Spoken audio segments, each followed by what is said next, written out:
Hey guys, today I'm going to be reading Good as Gold by Sarah Mlynowski. I'm on chapter 10, so yeah, let's get reading. I'm about to knock on the door when something occurs to me. What if Rumpelstiltskin can make gold? Why wouldn't he live in a huge fancy house? A huge fancy house made of gold, Goldie says. I'd rather live in a small house behind a waterfall, Jonah says. Rumpelstiltskin is pretty little, Kid Bear says. He's definitely doesn't need a big house. Let's knock. Jonah says, I want to meet him. I'm suddenly worried. Rumpelstiltskin wasn't the nicest in his story. He tried to swindle the queen out of her baby. But what choice do we have? I take a deep breath, then knock on the front door. Who is it? A high-pitched voice calls from inside. Abby, I call, and Jonah, and Goldie, and Kid Bear, I add. That's probably not her actual name, but there's no time to ask now. Prince barks. A tiny square window on the side door slides open. I see two brown orange eyes staring at us. The window closes and opens the door. Rumpelstiltskin stands in the doorway. He's about Jonah's height, with pale green skin. His eyes brown, have a strange yellow glow, and his hair is short and bright white. He's wearing a dark blue velvet suit and bright blue velvet suit that sits on his head, with his bright white beard. He looks like a gardener gnome. He also looks very surprised to see us. Why are you here? He adds. Can we have a favor to ask you? I ask. Do you know who I am? He asks. Yes, I answer. So what's my name, then? He demands, hands on his hips. I bet you can't guess. I give you 3 guesses before the door slams on you. Is it Jeff? Jenna asks, gleaming up. No, Rumpelstiltskin calls out. No, it's not. 2 more guesses. Jenna grins. Cody. Where is he coming up with these names? No. Rumpelstiltskin. Jenna, come on. I turn to Rumpelstiltskin. We know your name. It's Rumpelstiltskin, I say. He's there with his orange-brown eyes. Abby, she told you, Rumpelstiltskin says, now glaring at Kid Bear. I didn't tell him, Kid Bear insists. They knew who you were already. Really? He asks, looking from me to Jonah, to Goldie, to back to me. I nod. You're pretty famous outside of Quebec, I tell him. I am? He lifts his chin and looks a lot happier. That's nice to hear. No one ever stops by. Same at our house, Kid Bear says sadly. I don't have any friends. Me neither, Golden says. Now that my dad's gone, I'm all alone. Can we get back to your name, Jenna says. Do you have a nickname, or do you actually want to be called Rumpelstiltskin? What would I use for a nickname? Rumpy Skins, Jenna asks. Stiltsy, I say. Hard pass, Rumpelstiltskin says. Do you have a nickname? He asks my brother. Jonah shakes his hand. But you can call me Joe. Does anyone ever call you that? I asked my mother. Nope, he says, but I could start using it. How about a nickname like, I suggest. No, Jonah says firmly. Sweetie, no thank you. I wish someone would call me Sweetie, Rumpelstiltskin says sadly. He shakes his head. Would you all like to come in? Oh, Jonah claps. Yes, cool, Yes, I'm going into Rumpelstiltskin's house. Woot woot, says Kid Bear. Rumpelstiltskin stares at Kid Bear with a surprise. Woot woot, woot woot, she replies. We'd love to come in, I say. Rumpelstiltskin opens the door wide, and we walk into a very fancy, huge house. Wow, the floors are made of shiny blue marble, and there's a leather armchair, fluffy shag rugs, and velvet sofa that matches his suit. From the outside, you'd never know the inside was so luxurious. Our host gestured at the blue sofa, and Goldie, Jonah, and Kid Bear and I all sit down with Prince in my lap. Rumpelstiltskin sits on the huge leather armchair across from us. He crosses his tiny legs. What do you want? He asks, cutting to the chase. Do you have any cookies? Jenna asks. I've been really in the mood for something sweet. I do, actually. 1 minute. He dashes off and returns a minute later holding a tray with 4 cups of milk and a loaf of bread banana sliced into pieces, and some cookies. Yum, Rumpelstiltskin is clearly a good baker. Too bad I didn't meet him before I made my ruined cupcakes.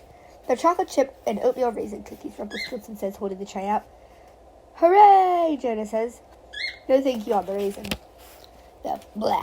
Nothing worse than biting into what you think is a chocolate chip and raisin. I hate when that happens, I sigh. Me too, Goldie says, laughing. For me, it's the reverse. The oatmeal raisin is my favorite kind of cookie. I don't even know what to say to that. I like every kind of cookie, Rumpelstiltskin says. Goldie carefully selects the oatmeal raisin cookie and piece of banana bread. Bear takes one of each cookie. And Jenna and I take the chocolate chip cookie, a piece. Then Goldie takes some more banana bread, and we all help ourselves to the glasses of milk. We thank him, and Rumpelstiltskin looks pleased that as he's settled back into the armchair. So, I say, Rumpelstiltskin, biting into my cookie, we need your help. Goldie's dad used to work for the palace at King Ned's assistant, but he broke a statue of the king by accident, I explained. The king threw him in jail because he could not pay for it. What a meanie, Kid Bear says. Goldie nods. He really is. And the only way that Goldie can free her dad is by giving a king a bag of gold. Jenna adds. Can you help us, Rumpelstiltskin? Goldie asks. Please. He nods right away. Of course I can. Yay, I cry. You're the best. I knew you would. I knew it. See, Goldie, Rumpelstiltskin taps his fingers together. I say. Taps his tips together. I said I can. Whether or not I will is the question. I deflate like a leaking balloon. But you can turn things into gold, Jenna says. It's easy for you, Rumpelstiltskin shrugs. So, my father is in jail by accident, Goldie says. The king has no mercy. That's true, Rumpelstiltskin agrees. I'm magical, and I can avoid his royal cruelness. So are you going to help us or not? Goldie asks. Please, I say. He has to. Double please with rainbow sprinkles on top of it adds. I love rainbow sprinkles, Kid Bear says, licking his lips. Rumpelstiltskin looks at us all one by one. Then he taps his chin. All right, he says, I'll help. Hooray! Here's what you have to do. He goes, bring me a straw and lots of it. The straw part makes sense. That's what he used to turn into gold in the story. Can't you turn anything else into gold? Jenna asks. Rumpelstiltskin shakes his head and his hat goes flying off. He rumbles and hops down the big chair. Puts the hat down and hops back up. No, he says, just straw. Okay, so we have to find straw, I start. And of course, Rumpelstiltskin asks, you'll have to pay me. Goldie frowns. I saw. Jenna bites his lips. Even Kid Bear looks right. I don't have any money, I say. That's why we need you to turn it into gold. Did I ask for money?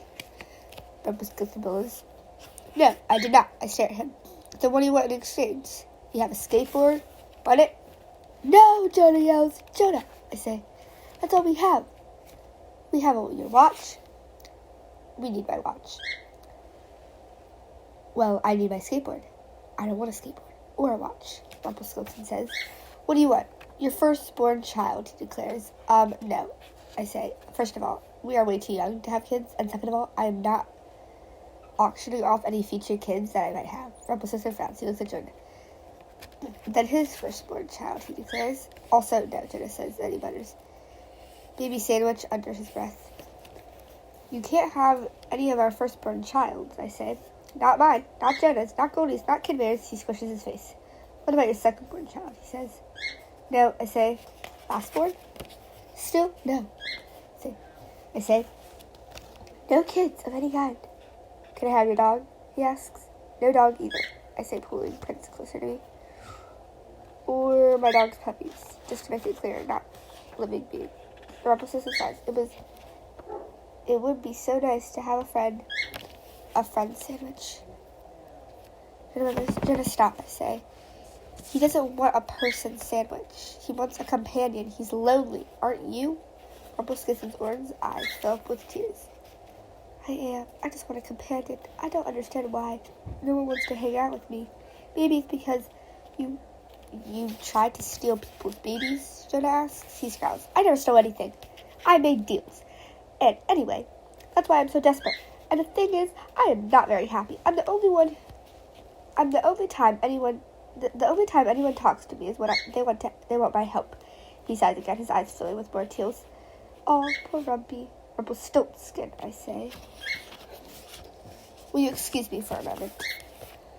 Fine, he says, sniffling and wiping his eyes. He hops off the chair and goes into another room. Goldie and Kim bear a whisper. I have an idea. I'll be back for part 2.